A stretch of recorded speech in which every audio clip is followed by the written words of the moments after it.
America का election भी जो है वो आज का दिन है, और क्योंकि यहाँ पे पाकिस्तान में ज़रा दिन पहले आता है, वहाँ पे बाद में आता है, लेकिन आपको अगले एक आधे दिन में वहाँ पे रिजल्ट आना शुरू हो जाएंगे और चीज़ें आपके सामने आ जाएंगी।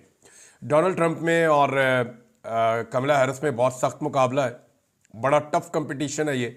और डोनाल्ड ट्रंप आगे चल रहे थे बड़े लंबे अरसे तक, अगस्त में वो बहुत आगे रहे, सितंबर में जो हैरिस हैं वो निकली थोड़ा सा आगे आई, लेकिन अक्टूबर के आखिर तक डोनाल्ड ट्रंप ने दोबारा बहुत सारा जो फासला है वो कवर कर लिया था। लेकिन अभी भी जो स्विंग स्टेट्स हैं वो बहुत इंपॉर्टेंट हैं, यानी वहाँ पे क्लियर है कि ये वाले जो इनकी स्टेट्स हैं यहाँ से डोनाल्ड ट्रंप जीतेगा, और ये कुछ स्टेट्स हैं जहाँ से जो है वो जो बाइडन की पार्टी या कमला हैरिस की पार्टी जीतेगी। अब डेमोक्रेट्स की और रिपब्लिकन्स की अपनी अपनी स्टेट्स हैं, लेकिन इस इंतखाबी नतीजे का जो पूरा मंजरनामा आपके सामने आएगा और जो फैसला आपके सामने मौजूद होगा वो कुछ स्विंग स्टेट्स हैं। वहाँ पता चलेगा कि जो वहाँ से बेहतर कारकर्दगी दिखाएगा वो अमेरिकी सदर बन जाएगा। अभी चीज़ें जो है इसके लिए कहना कुछ कबल वक्त है, ज़रा थोड़ी सी वोटिंग शोटिंग हो जाए तो अगले वीलॉग में आपको मैं चीज़ें बताऊँगा। डोनाल्ड ट्रंप थोड़ा सा आगे चल रहे थे जितने भी सर्वेज आ रहे थे, लेकिन कुछ सर्वेज ऐसे हैं जिनमें कमला हैरिस को आगे दिखाया जा रहा है। इसकी एक वजह है, देखिए अगर आप अमेरिका को दो हिस्सों में डिवाइड करें ना, तो एक अमेरिका वो है जो रवायती अमेरिका है, इसमें अमेरिका का रकबा भी ज़्यादा है, आबादी बहुत बड़ी है, लेकिन ये अमेरिका के वो इलाके हैं जो थोड़े से इस तरह के एरियाज हैं जो उतने कमर्शियल नहीं है या उतने जदीद नहीं है। यहां पे डोनाल्ड ट्रंप या रिपब्लिकन्स बड़े तगड़े हैं। लेकिन जब आप आ जाते हैं बड़े शहरों में, जैसा कि न्यूयॉर्क है, जैसा कि वाशिंगटन है, इस तरह बहुत सारे बड़े शहर हैं अमेरिका में, तो यहां पे आपको पता है कि बड़ा जबरदस्त किस्म का यहां पे सरमायादाराना निज़ाम है। सारी एडवर्टीजमेंट यहां से जनरेट होती है, पैसा जो है वो यहां पे ज्यादा सर्कुलेट होता है, तो यहां पे डेमोक्रेट्स तगड़े हैं। अब जहां पे पैसा है वहां पे डेमोक्रेट्स तगड़े हैं, तो इसका मतलब फिर ये है कि मीडिया को तो पैसा चाहिए होता है, और मीडिया का पूरा बिजनेस जो है वो एडवर्टीजमेंट के ऊपर चलता है। तो क्योंकि सारा कमर्शियल एरियाज जो है वो डेमोक्रेट्स के हैं, तो इसलिए मीडिया हमेशा डेमोक्रेट्स को आपको नजर आएगा ज्यादा सपोर्ट करता रहेगा और रिपब्लिकन्स को कम सपोर्ट करता रहेगा। उसके पीछे जो बेसिक रीजन है वो कमर्शियल अपने अपने इंटरेस्ट हैं, उसके मफादात हैं इनके। तो वहां पे जो डोनाल्ड ट्रंप है वो उनके वो कमर्शियल एरियाज नहीं है जहां पे वो ज्यादा मकबूल है। लेकिन ओवरऑल जितनी भी अब तक सर्वेज आए हैं उनमें डोनाल्ड ट्रंप बहुत टफ कैंडिडेट है, और बहुत मुमकिन है कि वो अगले 24-48 घंटों के अंदर क्लियर हो जाए कि डोनाल्ड ट्रंप जो है वो अमेरिकी अगले सदर बन रहे हैं। हो सकता है ये हो जाए, हो सकता है ये ना भी हो। लेकिन पाकिस्तान में एक बहुत बड़ी खबर है, और ये इतनी बड़ी खबर है, यानी इन्होंने 9 मिनट के अंदर 6 बिल पास करवा लिए।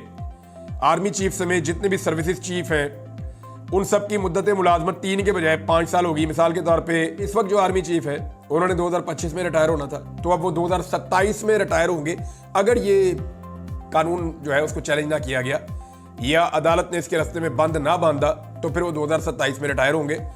तो ये जितने भी अब कानून पास किए जा रहे हैं, अगर ये मामला जाएंगे सुप्रीम कोर्ट के फुल कोर्ट में तो नतीजा कुछ और आएगा, सुप्रीम कोर्ट में जाएंगे नतीजा कुछ और आएगा, लेकिन अगर आईनी बेंच में जाएंगे तो नतीजा कुछ और आ सकता है।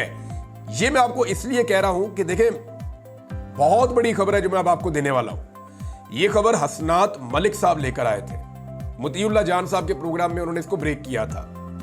इसके कुछ पहलू हैं जो मैं आपके साथ शेयर करूंगा।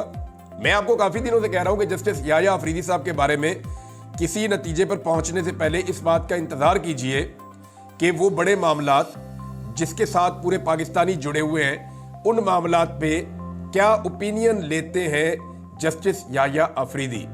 ये है जी सबसे इंपॉर्टेंट जो मैं आपको बार बार कह रहा था। एडमिनिस्ट्रेटिव डिसीजंस के जनाब इनकी ये बात मान लो, उनकी ये मान लो, इनको कमेटी में डाल दो, उनको निकाल दो, उनको उसमें ना बुलाओ, इजलास में इनको, ये एडमिनिस्ट्रेटिव चीजें थी।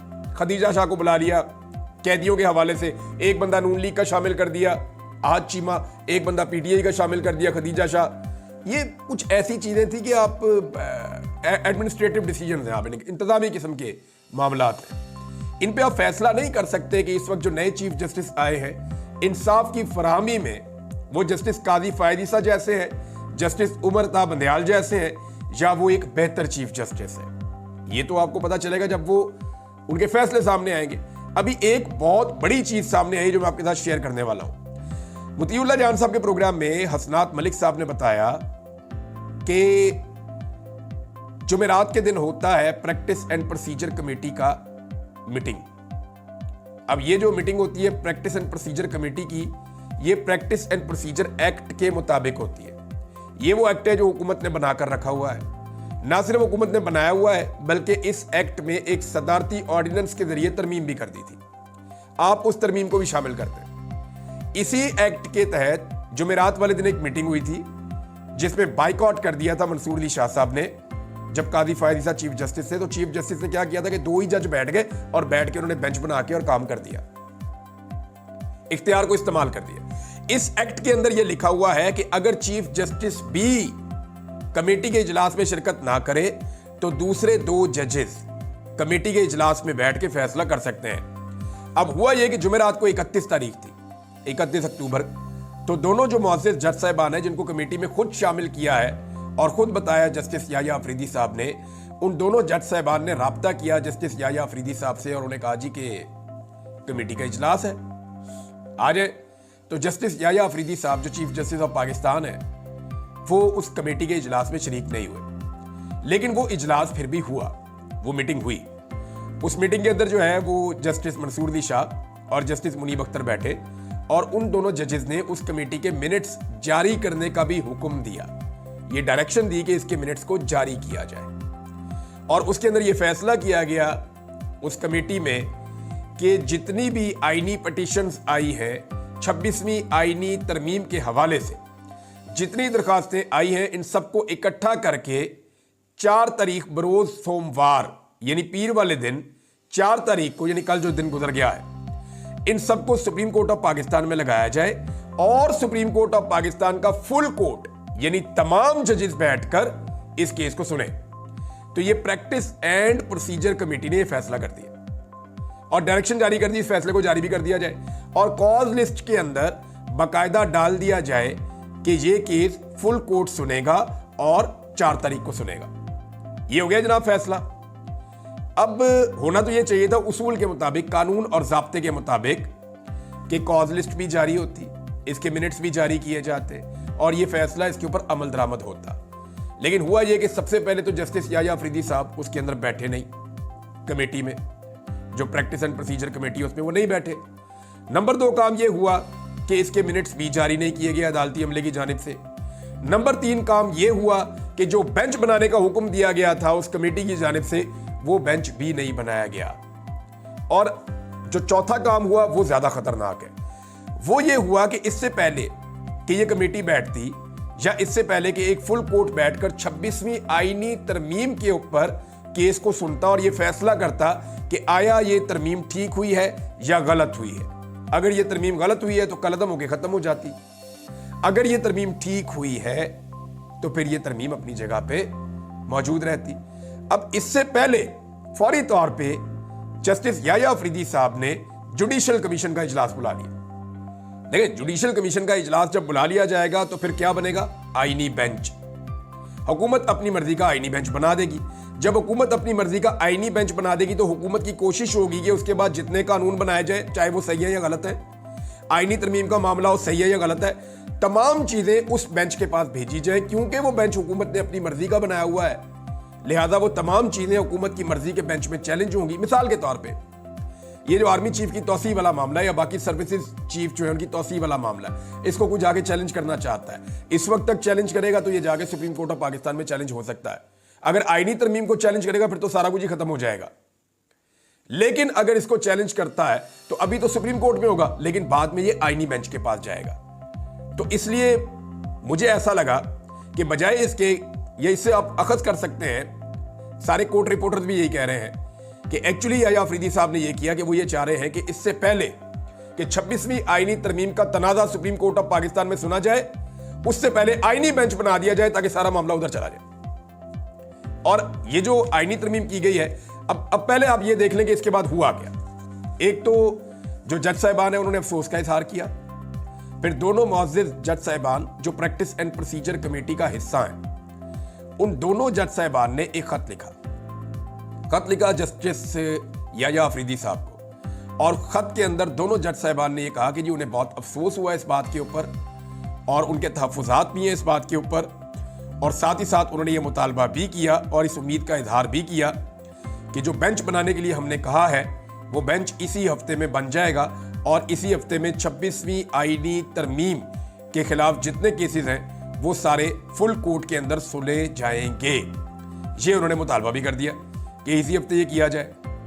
और साथ ही साथ उन्होंने ये शिकवा भी किया कि जनाब ना तो कॉज लिस्ट जारी की गई, साथ ही उन्होंने ये शिकवा किया कि ना ही मिनट्स जारी किए गए प्रैक्टिस एंड प्रोसीजर कमेटी के। तो ये जनाब एक पूरा खेल हुआ सुप्रीम कोर्ट ऑफ पाकिस्तान में, जो बड़ा अनफॉर्चुनेट है। अब जब कादी फायद ईसा साहब को या निज़ाम को ज़रूरत होती है तो 2 जजेस मिलके प्रैक्टिस एंड प्रोसीजर कमेटी की मीटिंग बुला के बेंच बना के और कार्रवाई कर लेते हैं। लेकिन जब निज़ाम की ज़रूरत नहीं होती और जस्टिस याह्या अफरीदी साहब जो हैं वो सिस्टम के साथ ऐसा लगता है खड़े हो गए हैं, तो 2 जजेस बैठते हैं, सेम एक्टिविटी होती है लेकिन कानूनी तौर पे उसके ऊपर अमल दरामद नहीं होता। ये निज़ाम इस लेवल तक कभी नंगा नहीं हुआ था जिस लेवल तक अब नंगा हो गया है। और यहां से आगे वकला को ये बात समझ आ जानी चाहिए कि खेल हो क्या रहा है। अदलिया और उसकी आज़ादी पूरी तरह से खतरे में है। हुकूमत अपनी मर्जी के जजेस लाना चाहती है, यानी 12 जजेस कर दिए हैं इस्लामाबाद हाई कोर्ट के। ये जो नई कानून साजी की गई है इसमें, इसको चैलेंज कैसे किया जाएगा? ये फिर आईनी अदालत में चला जाएगा। इसी तरह सुप्रीम कोर्ट ऑफ पाकिस्तान में 34 जजेस कर दिए गए हैं। और एक और तब्दीली भी की गई है कि जो प्रैक्टिस एंड प्रोसीजर कमेटी है इसमें एक चीफ जस्टिस होगा, एक सीनियर तरीन जज होगा और एक इसके अंदर डाला जाएगा जो आईनी अदालत का सीनियर जज होगा, वो इसमें डाला जाएगा, ताकि ये जो 3 जजेस होंगे इसमें फिर मुनीब अख्तर साहब को बाहर कर दिया गया। यानी ये निज़ाम जो है मुनीब अख्तर साहब को हर हाल में हर चीज में बाहर रखने की कोशिश कर रहा है। और मजे की बात देखें, जस्टिस मुनीब अख्तर साहब एक ऐसे जज हैं कि इनके बारे में आज तक कोई नेगेटिव चीज पूरा निज़ाम मिलकर नहीं ढूंढ सका, ना उन्हें ब्लैकमेल कर सका, ना उन्हें खौफजदा कर सका। और उनकी जो काबिलियत है बतौर जज, वो सुप्रीम कोर्ट ऑफ पाकिस्तान में जो लोग जाते हैं और जाकर जो केसेस सुनते हैं वो लोग अपने मुंह से बताते हैं कि जनाब अगर काबिलियत के अंदर कोई जजेस हैं तो उनमें अगर टॉप के ऊपर आप 3 जजेस निकालें तो उनमें एक जस्टिस मुनीब अख्तर साहब भी ऐसे जज हैं जो बहुत टॉप के जज हैं। अब है नाज़रीन इस बात की तरफ कि ये जो 6 तरमीमें पास कर ली हैं कानून के अंदर हुकूमत ने, ये 9 मिनट के अंदर टोटल कार्रवाई डाली है। यानी जब आप कानून तब्दील करते हैं ना तो आप पहले उसको इंट्रोड्यूस करते हैं, आप बताते हैं, वजीर खड़ा होता है, खड़ा होकर बताता है जी ये कानून हम तब्दील करना चाह रहे हैं, आए इसके ऊपर बहस कर लेते हैं। फिर पार्लियामेंट में उसके ऊपर बहस होती है, अपोजिशन अपनी बात करती है, हुकूमत अपनी बात करती है, सबका अपना अपना ओपिनियन होता है, फिर किसी नतीजे पे पहुंचते हैं और फिर उसके बाद स्पीकर राय ले लेता है कि ज्यादा लोग जिस तरफ होंगे वो कानून बन जाता है। लेकिन यहां पे 9 मिनट के अंदर इतने सारे कानून पास कर दिए। और ये जो सर्विसेज चीफ्स की एक्सटेंशन वाला मामला है, इसी के ऊपर सबका जोर है और सोशल मीडिया पे सबसे ज्यादा बात भी इस पे हो रही है। क्योंकि देखें, सब लोगों को ये लगता है कि पाकिस्तान के अंदर सबसे इंपॉर्टेंट चीज जो होती है या सबसे इंपॉर्टेंट इवेंट जो होता है वो किसी वजीर आजम की तैनाती नहीं होता, वो किसी सदर की तैनाती भी नहीं होता, वो किसी चीफ जस्टिस की तैनाती भी नहीं होता। सबसे इंपॉर्टेंट इवेंट पाकिस्तान में होता है आर्मी चीफ की तैनाती और उनकी एक्सटेंशन का मामला। तो अब जो इस वक्त मौजूदा आर्मी चीफ है उनकी मुद्दत मुलाजमत में तकरीबन 13 महीने बाकी है, लेकिन उससे पहले उनको 2 साल की मजीद एक्सटेंशन जो है वो मिल गई है। तो अब ऐसा है कि वो 2027 तक आर्मी चीफ रहेंगे। और ये सिर्फ उनके लिए नहीं हुआ, ये बाकी सर्विसेज चीफ्स को भी ये सहूलत दे दी गई है। पाकिस्तान तहरीक इंसाफ के कुछ लोगों ने कहा जी हम इसको चैलेंज करेंगे, हम अदालत में भी जाएंगे। अब डिपेंड करता है कि अगर सुप्रीम कोर्ट ऑफ पाकिस्तान का फुल कोर्ट बैठ जाता और जस्टिस याह्या अफरीदी साहब को सुप्रीम कोर्ट के जजेस मजबूर करते हैं कि जनाब फुल कोर्ट बिठाएं, बिठा के इंसाफ के मुताबिक फैसला करें और आईनी तरमीम के ऊपर पहले डिस्कस कर लें, और अगर आईनी तरमीम ठीक है तो फिर आगे बढ़ते हैं, अगर आईनी तरमीम ठीक नहीं है तो ये निजाम कैसे चलेगा? अगर तो ये हो जाता है तो फिर तो मामला किसी और तरफ जाएंगे। और अगर ये नहीं हो जाता तो नाज़रीन चंद चीजें तो मैं बहुत आपको क्लियरली कर दूं कि जो कुछ भी इस हुकूमत ने मैक्सिमम करना था वो इन्होंने कर दिया। आर्मी चीफ की तौसीक करनी थी, हो गई। जस्टिस मंसूर अली शाह साहब को रोकना था, रोक लिया गया। सिक्योरिटी फोर्सेज को इख्तियारात देने थे, वो दे दिए गए। 3 महीने तक जिस बंदी बंदे को अगवा कर लिया जाए, गायब कर लिया जाए। मुनीब अख्तर साहब का पत्ता साफ करना था, वो कर दिया गया। जस्टिस मंसूर अली शाह साहब को रस्ते से हटाना था, वो हटा लिया गया। इमरान खान साहब को जेल के अंदर रखना था, तब से अब तक रखा हुआ है। उन्हें फौजी अदालतों के हवाले करना है, आने वाले दिनों में ये कर पाएंगे। आईनी अदालतें बनाकर अपने हर आइन को और गलत कानून को तहफ़्फ़ुज़ देना है, वो भी इनका काम हो गया है। अगर ये सारी चीजें हो गई हैं तो फिर इस निजाम के अंदर रहते हुए किसी किस्म की भी जद्दोजहद या उम्मीद रखना ये फिर फजूल हो जाएगा मेरी दानिश में। यानी इस निज़ाम के अंदर रहते हुए आप जद्दोजहद पता कब करते हैं? आप तब करते हैं जब कम से कम एक चीज़ आपके पास होती है।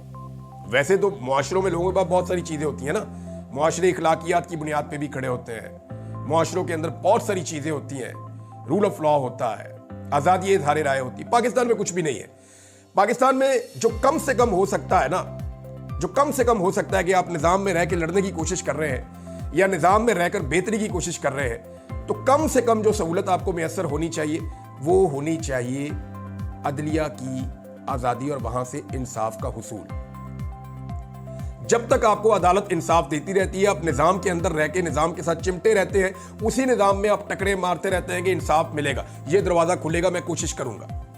लेकिन जब लोगों को यकीन हो जाता है ना कि अब अदलिया से किसी किस्म की इंसाफ की उम्मीद नहीं है, तो फिर लोग मुतबादल तरीके ढूंढते हैं, लोग एहतजाज करते हैं, जैसे बांग्लादेश में हुआ, जैसे श्रीलंका में हुआ, जैसे और बहुत सारे मुल्कों में माजी में होता रहा है, बहुत सारे मुल्कों में माजी में हुआ। और जिन मुल्कों में हुआ, अजीब बात यह है कि वो सारे मुल्क जब उस सिचुएशन से निकले तो बहुत तेजी से उन्होंने ऊपर की जानिब सफर किया, उन्होंने बड़ी तेजी से सफर किया और तरक्की की।